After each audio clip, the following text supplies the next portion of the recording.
Hello, my friends. It's Ranger Russ from Meigs Nature Center, coming to you today from Day Pond State Park. It is cold today, but before we start the program, a quick reminder: tomorrow at 10 o'clock, we're going to be having a guest speaker speaking about shorebirds that are found here in Connecticut in the wintertime, particularly. So these are ocean-going birds. The mask always makes your glasses fog up. Ocean-going birds that are only found here in the winter, so they'll be off the shore of Connecticut. You can watch that on Zoom. You can get that link at meigspointnaturecenter.org in the calendar of events. And then you can also watch it on Facebook Live. So make sure you tune into that. And we have many programs coming up Saturdays at 10 o'clock. So look for all of those fantastic programs. We've got a program on deer and their relationship to ticks in Connecticut. We've got backyard animals. We've got eagles. There's so many, I don't remember them all right now. So you need to check the calendar regularly to get all of these great programs that we will be having. And I am wearing glasses. Typically, I do not like to wear glasses when I'm talking to people because I like to make eye contact. But today we're getting a super glare off the snow. It's just, let's just flip the camera around so I can put the glasses down and do it. My fingers are frozen. Everything is cold right now. Let's get my gimbal working here. All right. So again, we're at Day Pond State Park in Colchester, Connecticut. I'm going to put my mask on. Hopefully you can still hear me. I'm going to try and read your questions and comments as I go. But in this cold, my eyes water quite a bit, so it's going to be a little difficult. All right. So, temperature right now is below 10 degrees, and we have about a 10 to 15 degree wind chill, depending on the gust of wind at the time. So it is below freezing with the wind chill. It's still, one of my favorite sayings, there's no such thing as bad weather, just inappropriate clothing. You could also say, no such thing as cold, just not enough clothes. But we're on the Blue Trail right now. This is below Day Pond. We're going to be hiking up the hill to Day Pond. This trail, if you continue following it down, you're going to run into Salmon River State Forest and eventually get down to the covered bridge. And I completely just blanked on the name of that covered bridge that's down there. But you can go down to the covered bridge from Day Pond State Park, connected to the forest, which is also connected to Salmon River itself. So it's really awesome out here. Again, it's bright, it's cold, but it's a great time to be out hiking as long as you dress appropriately. Normally I tell people to wear lots of layers so that you can take them off or add them as you go. Today I would say put every layer you have on. Wear your warmest boots with the best traction, because you're going to need great traction out here today. And then just get out and enjoy it. As long as you're prepared, the weather's not going to be too bad. So let's see, we've got some questions and comments already. Mid-20s for a high in the next several days in southern Michigan.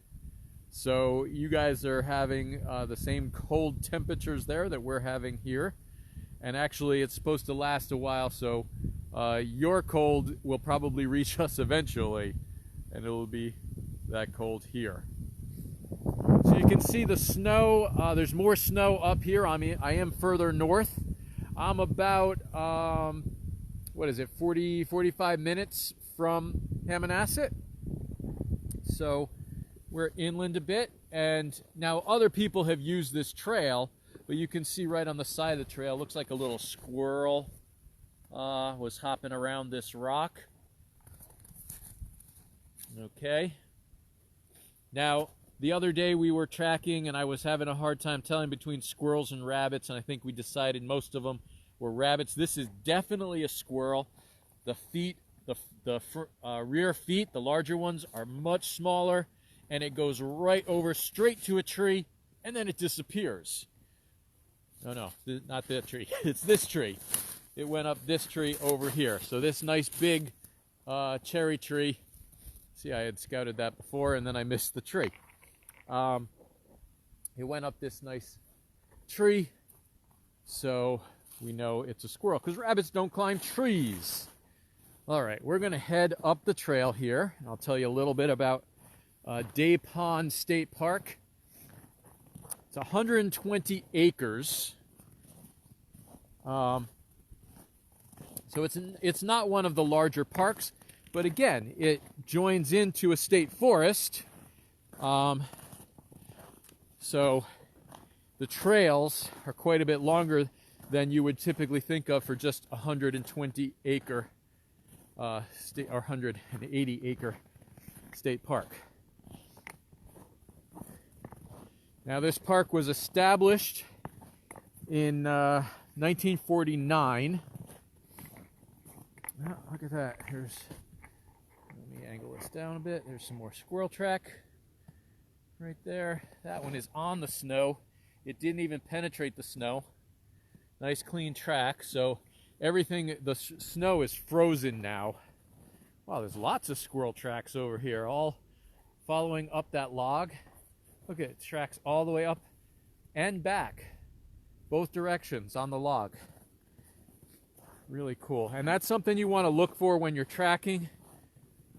There are some animals that use logs to move around in the forest. It's a more silent way of moving because you're not going to be disturbing the leaf litter.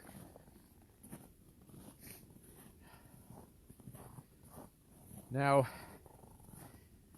the pond itself, we're going to get to see it when we get up the trail here. All right, here's something to talk about. So there's a bit of a stream, not really a stream. It's just like runoff, groundwater runoff coming out of here. So probably a spring or something, but it's all frozen and it freezes over the leaves.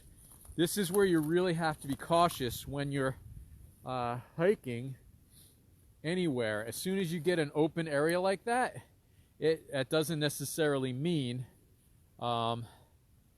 that you're going to have better traction than on the snow. You also, sometimes the snow is going to land on that ice and stay, and then you're going to slip. So again, you always want to be cautious hiking. And I noticed too, I actually step on the wet leaves more than on the frozen leaves because you get better traction.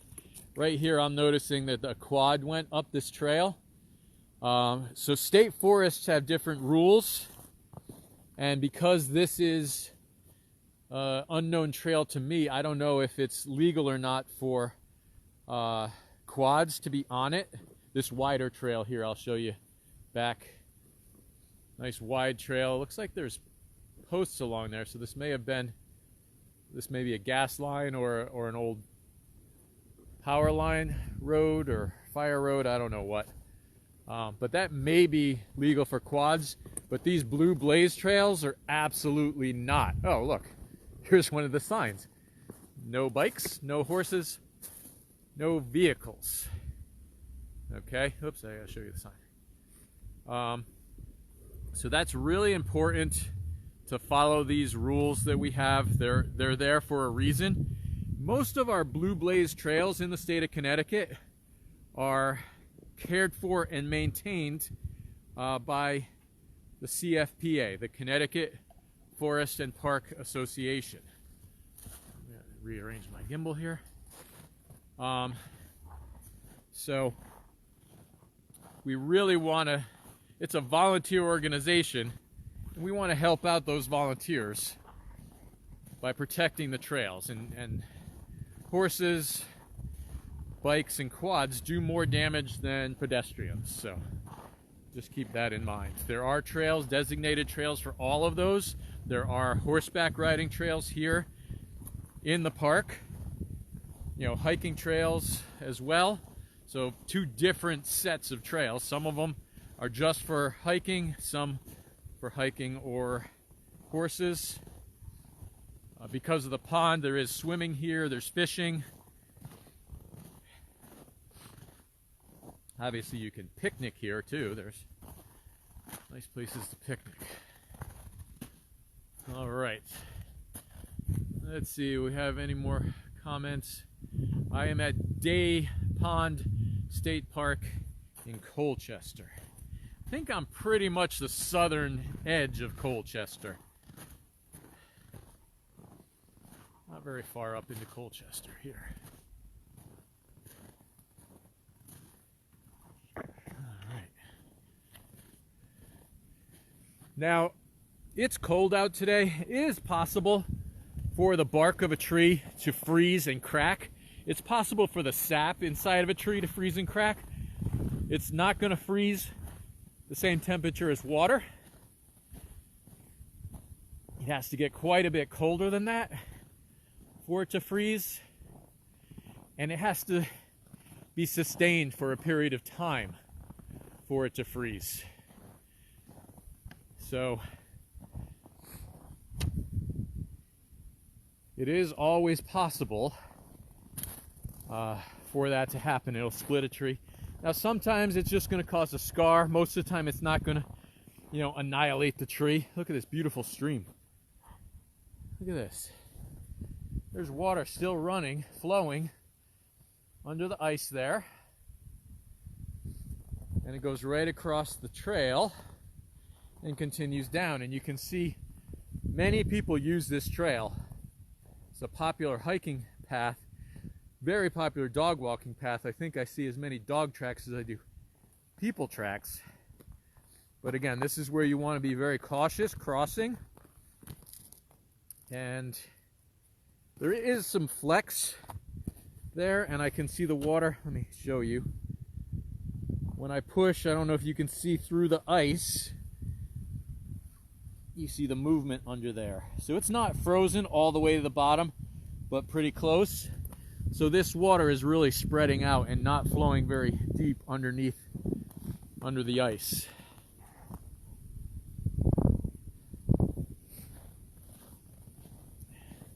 Wendy wants to know if there are good trails here, and there are some really great trails. The Blue Blaze Trail system, it's usually a very, very well maintained trail. They do sometimes they get a little narrow and up over into some rough terrain. I didn't walk all of this, but if you saw my Salmon River program, so go back to meigspointnaturecenter.org in the Virtual Learning Center. It's Find Your Park, and then click on the Salmon River.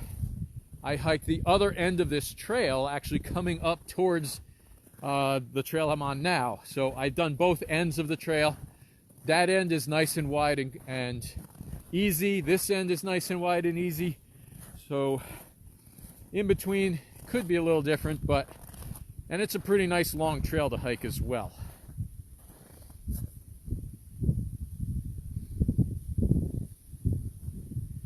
Steve says I need to take a breath.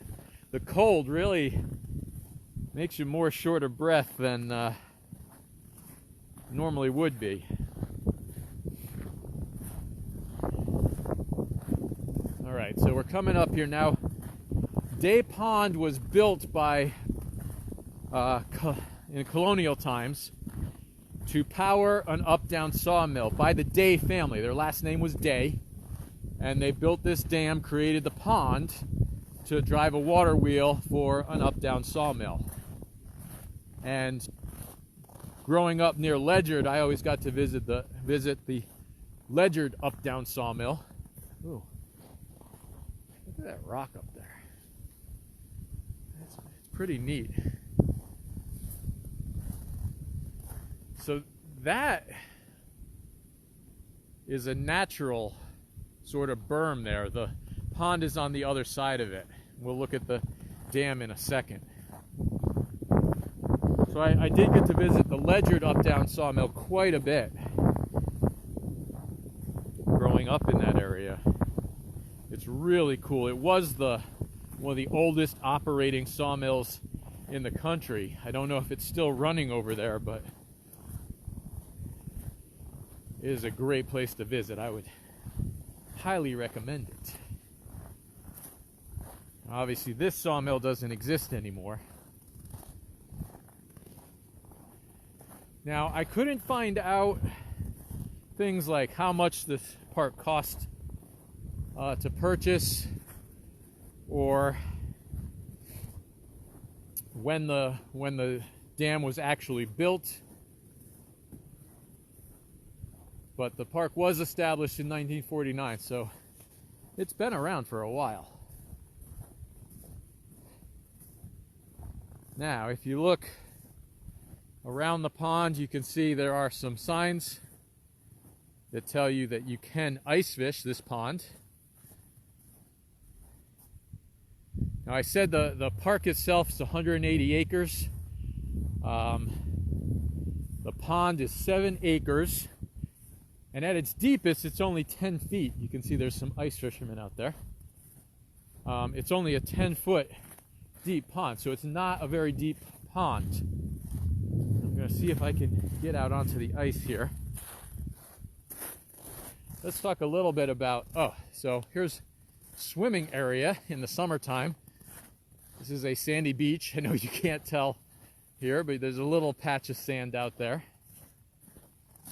So this is one of the areas I always like to, if I'm walking out on ice, I like to start out on a sandy beach because you know it's going to be gradual. And if you break through, you're not going to be breaking through deep. But if you are going out on ice, typically they say that you want to go out and you need 4 inches of ice to be safe. 4 inches of ice can hold 500 pounds. You add an inch of ice to that, and it can hold 800 pounds. So it's pretty impressive. I don't know if you can hear them sliding my feet so I don't slip. That would be pretty embarrassing to fall down out here.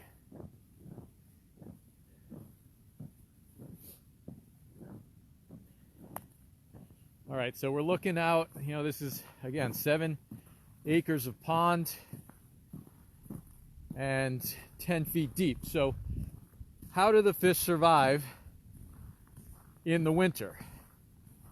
The fish will continue to live throughout the winter. They can live under the ice. They're going to go obviously deep enough, and they're going to slow down. Their body goes into a torpor. And what torpor is kind of like a hibernation. Although hibernation is more of a choice. Torpor, it's sort of just a reaction to the environment. There's an old ice fishing hole right there you can take a peek at. So they have less control over going into torpor. Look at that. There's at least 4 inches of ice there. Nice and frozen. There's a little bait frozen in there too. Frozen right into the ice. So the fish can survive with much less food and much less oxygen because the torpor, it forces their heart rate to slow down. Their metabolism slows down. Their movement slows down. Everything slows down. They need less food. They need less oxygen. Fortunately, because there's a lot less food and a lot less oxygen in the middle of the winter. So they're able to survive that. Now, there are some fish that can freeze. So if they're in a shallower pond that completely freezes over, they're going to be able to survive it. Bluegill and pumpkin seed can freeze solid in the ice, and then in the spring as it thaws out, they start swimming around again. It's absolutely amazing. Most fish, they're going to just slow down, stay where the water doesn't freeze solid. And there are actually a few fish that, like amphibians and turtles, will bury themselves in the sediment at the bottom of a pond and spend the winter buried there and then pop out. So fish have different methods. There are different things they do. to survive the winter.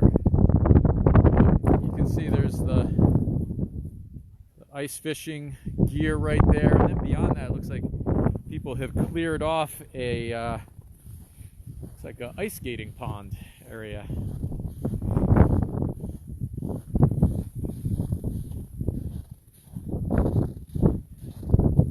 All right,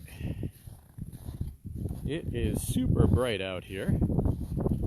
I can't really see your questions with these glasses, so let's see what we have for questions. I'm not able to read any. All right, we're gonna keep going out. Take a look over here.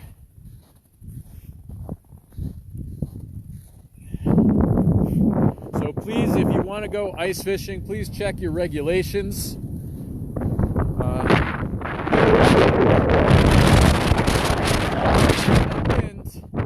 I think the temperature just went to -20 right down my back.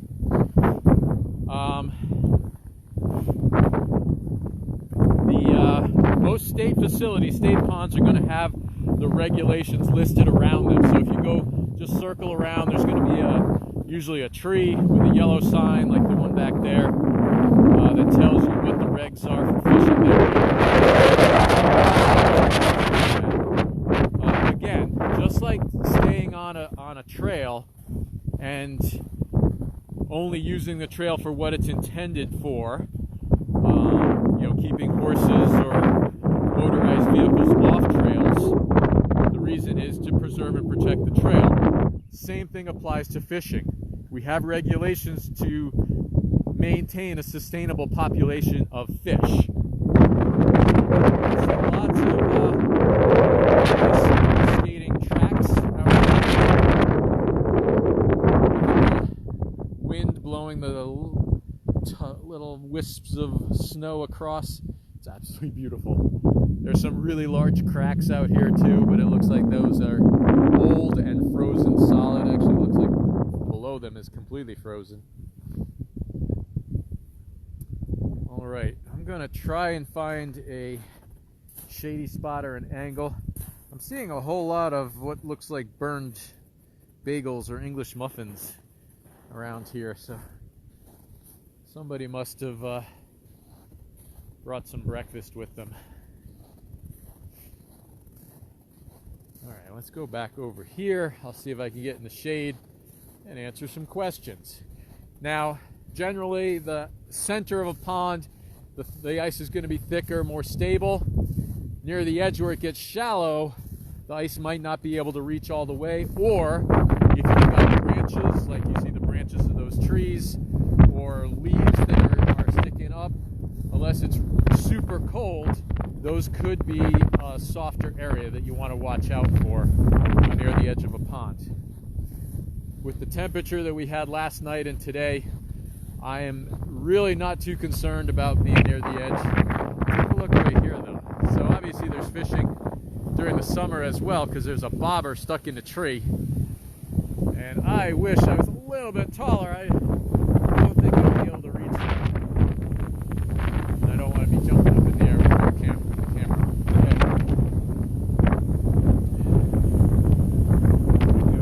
Go here. And let's see, I think I can see some questions now.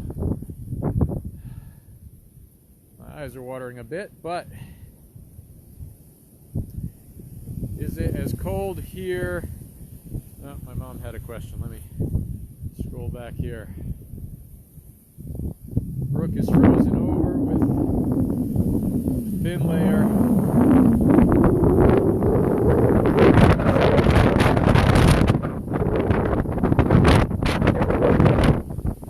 Small.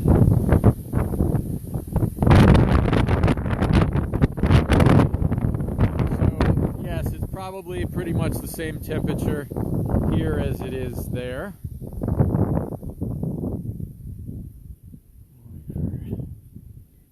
Somebody says go home. I will be in the car soon.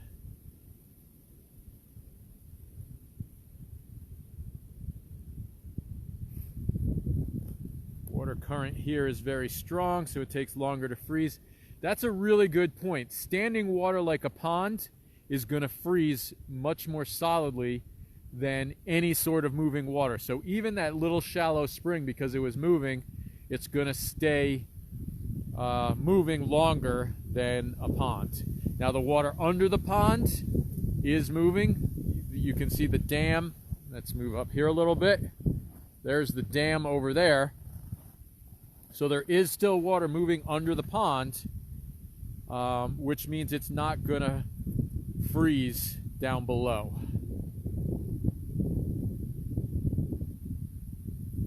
All right. My eyes are watering a lot.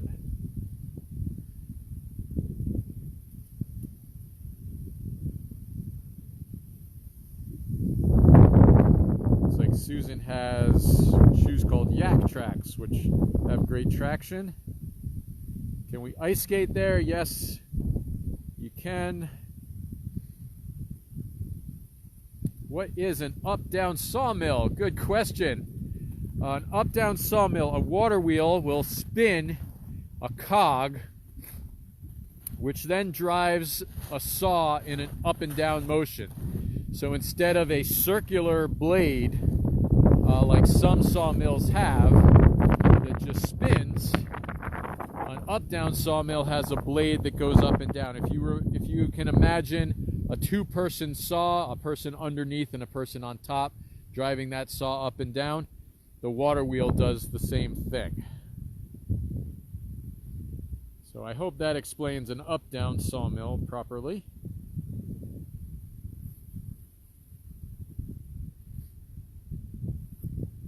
All right. Looks like Colleen is in this area and has been to both of these areas, it looks like. And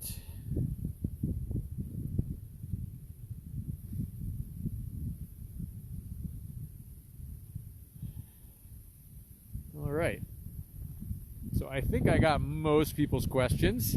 I want to remind everyone I will continue to do these programs. I'm going to walk through this little picnic area here up towards my truck. These programs will continue Tuesday through Friday at 11 o'clock on Facebook Live. You can see our Saturday programs on Zoom. You can get that link at meigspointnaturecenter.org in the calendar. Or you can watch them also on Facebook Live. They will be on both. So here are several of the picnic tables that are gathered together for the winter, and then they'll be spread out through this area in the summer. Again, across the pond there is the swimming area. You can see right there. Way over there near the ice skating cleared area is a picnic pavilion with a nice big fireplace. So it is pretty neat out here, I'll have to say. All right, so I hope everybody enjoyed this program, and I will see you tomorrow at 10 o'clock for our Shorebirds of Connecticut program. We will see you next time. Thank you for watching.